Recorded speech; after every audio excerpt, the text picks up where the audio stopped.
So, Tampa Downtown.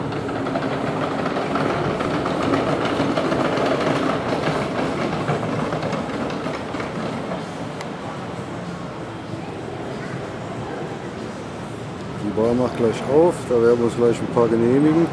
Da ist direkt Wasser, da nennt sich hier Waterfront.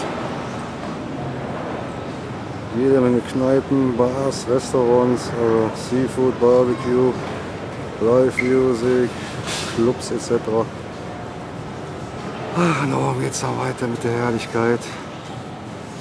Wir haben uns gleich ein bisschen gut gehen lassen, Freunde.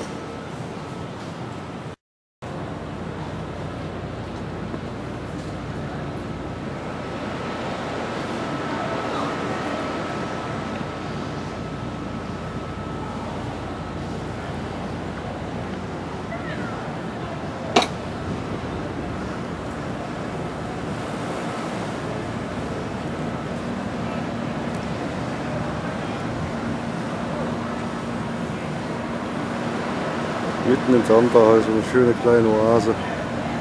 Sehr schön, gefällt mir gut.